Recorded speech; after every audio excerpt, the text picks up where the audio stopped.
Budget day is always one of the most important days on any government's calendar because it basically sums up how the province of Ontario intends to spend 170 billion of your tax dollars over the upcoming year.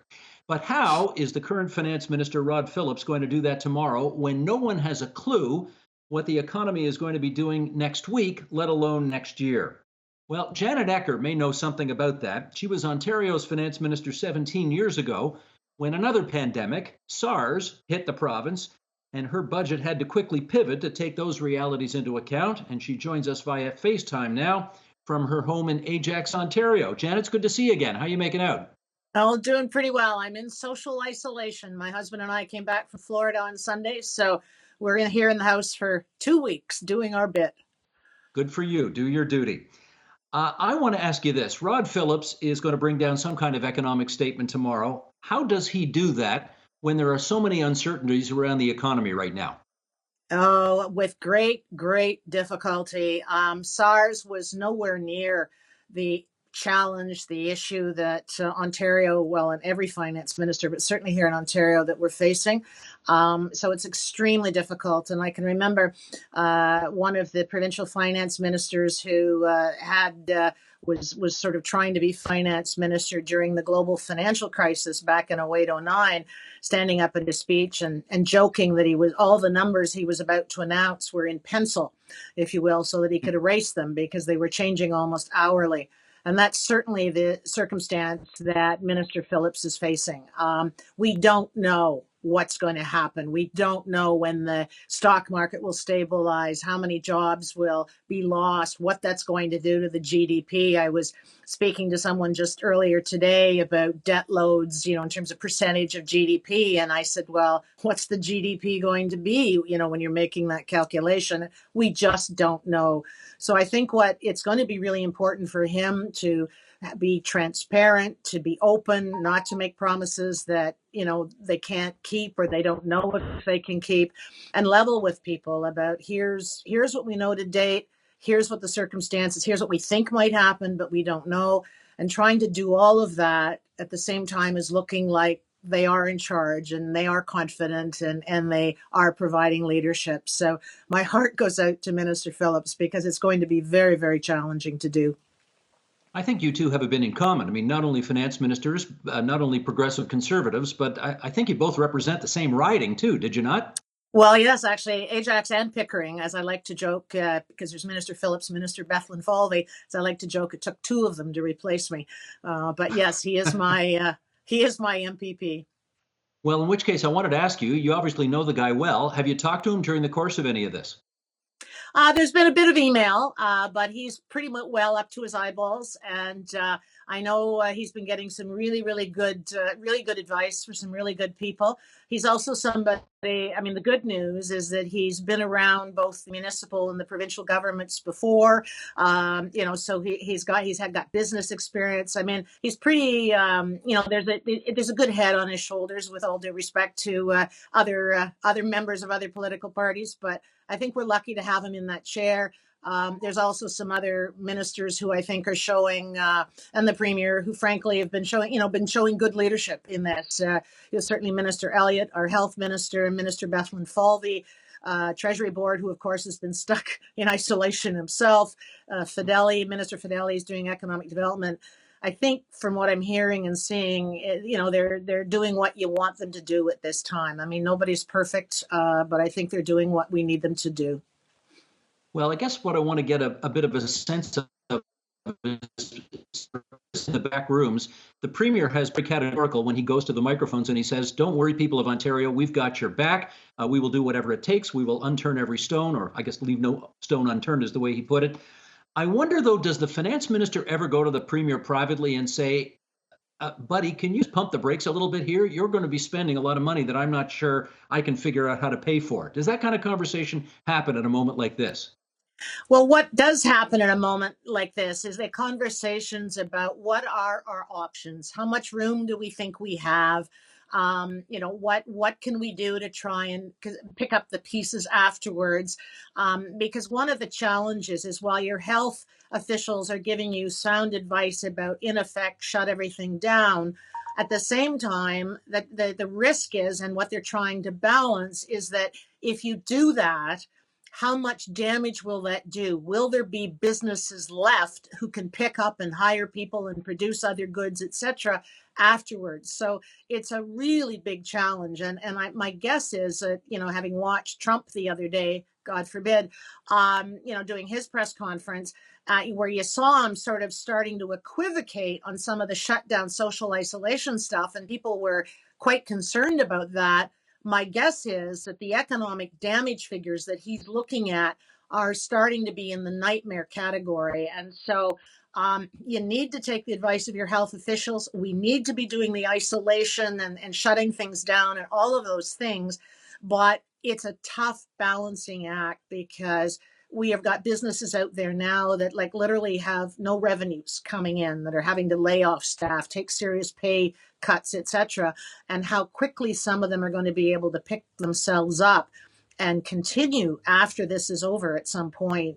No one knows. So it's extremely a challenging balancing act. And I think we're going to be, one of the things, Steve, that's really important here is that when people talk about balanced budgets, this is why it's so critical to have a budget that gives you some fiscal room to do these kinds of things, because our federal government, our provincial government are spending literally billions, and they may be needing to spend more. And there's a limit to how much you can do here, because you have to borrow that money. And there's only, every government is out there spending money, like, with all due respect, drunken sailors, trying to fix things and support people.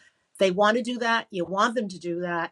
But that's the challenge. How much room do you have to make these kinds of decisions when you run into this kind of crisis situation? So it's going to be very challenging afterwards to pick up the pieces. I know right now that's not the priority.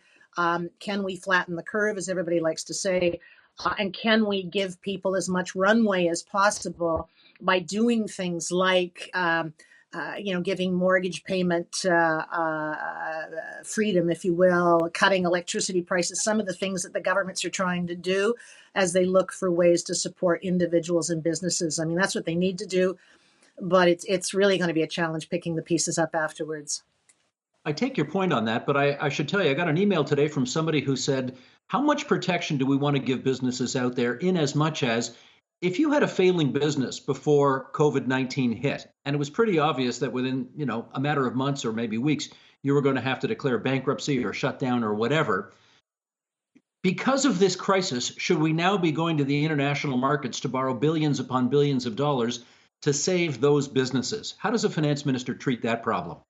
Yeah, that's a really good question. That is one of the risks that you analyze when you look at the options in front of you about how do we help stabilize the economy. The UK finance minister, I think it was the finance minister, but the UK government just announced within the last couple of hours, I believe, that they're not going to be able to save everybody. They're acknowledging right up front that some businesses, good, bad, or whatever, are going to go down the drain, and there's nothing they can do about it. So we're probably more on the side of losing ones that we don't want to lose than we are saving ones that shouldn't be saved. But there's no question we're going to have companies in whatever the options are that they come out with. We're going to have companies in both categories, those that we desperately wanted to have and should have been saved and can't, and those that, we're probably on life support to begin with. But whenever government tries to respond in a situation like this, governments are always it's a very blunt instrument.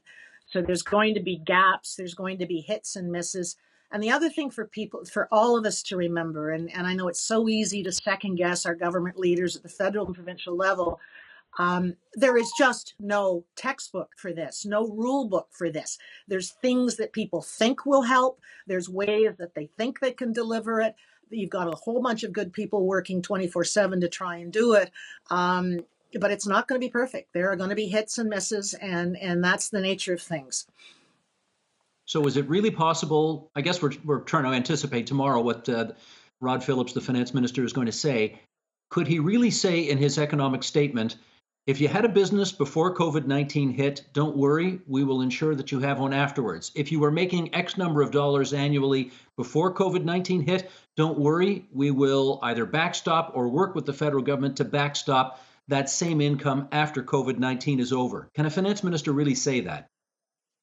Personally, I don't think so. I would be surprised if he were to give that kind of blanket guarantee because there's no way that any government could realistically deliver on that. What I think you will hear him say, as the premier has been saying, is that they are doing everything they can to help and to have our back, to support businesses they can and individuals and whatever. And I think as long as he's as long as people think that he cares, that he understands, that they're doing everything that they can, they're taking advice, they're consulting with the opposition, which I gather they've been doing as well, because this isn't a partisan issue. People I think will want to hear that reassuring words, but not words that are going to guarantee that, hey, we're going to wave a magic wand and this will all be over. It won't be. And it's very challenging for all of us. And the stories that we're starting to hear from individuals in business and just personal lives, would break your heart. But hey, we are all going to hold hands and get through this. I've got a few minutes left, and I want to ask you two more questions. And this one is just about brass knuckles politics here.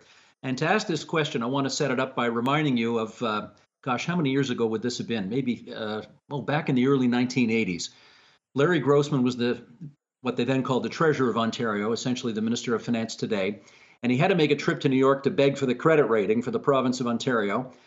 And as he told me the story back in the day, he said, I knew that if I lost the AAA credit rating for the province of Ontario, I was going to have to wear it. And I knew the Premier, Bill Davis, was soon going to retire and that I wanted to run for the leadership. And that would not be a great way to start my leadership campaign. I set this story on the record only in as much as we know that Rod Phillips thought about running for the leadership of the party the last time and ultimately decided not to. But he clearly will be thinking about it the next time leadership is open. How much of his own personal political considerations, which are completely understandable, politicians are ambitious people who have their eye on the prize, how much of that will factor into tomorrow's announcement? I suspect very little of it will, actually, quite frankly, Steve. Listen, every politician is human. They do think about, gee, is this good? Is this bad? Whatever. But at the end of the day, in a circumstance such as this, and based on what I'm hearing and seeing from them, the biggest priority is just making the right decision. Because if there was ever a good politics is good policy situation, this is it. People want their politicians to take action that will make a difference, that will help. And, they're all going to be judged from the premier on down, from our prime minister on down. Did they take action? How did they take action? Were they, open, transparent, empathetic, etc.? So I think in this case, the temptation to be, quote, political is not going to be something that I think we really, really have to worry about here. Okay, last question. How concerned are you as a former finance minister, someone who's been involved in the business community for decades in this Greater Toronto area? How concerned are you that by the time this COVID-19 crisis is over, our economy will have been so devastated that it will take us who knows how many years to pick up the pieces? Well, I think that's the worry. We have an economy, we have a people, we have a system that has proven incredibly resilient before, but we've never been walloped like this before either in this kind of circumstance. And so I think that is very much the worry of our political leaders, Minister Morneau, Minister Phillips, and others. How much will be left? And I think what has been happening too is that they're starting to, as they look at the economy, it's what can we do to help get everybody get back on their feet, but also look at it in terms of which industry segments might be able to get up and running faster, and what can we do to help them, or which segments are probably a lost cause or are going to take forever to get back up on their feet. So hopefully, and I think some of that planning and that research is being done now, but that is the big worry. What is left when the dust settles? Janet, take good care. Say hi to Derek for us. And if it's possible, enjoy your 2 weeks in isolation as you get through this COVID business like everybody else. Well, hey, wash your hands and buy toilet paper stock. Amen to that. Okay. Thanks, Janet Take Ecker, the care. former finance minister for the province of Ontario. The Agenda with Steve Paikin is brought to you by the Chartered Professional Accountants of Ontario. CPA Ontario is a regulator, an educator, a thought leader, and an advocate. We protect the public. We advance our profession. We guide our CPAs. We are CPA Ontario. And by viewers like you. Thank you.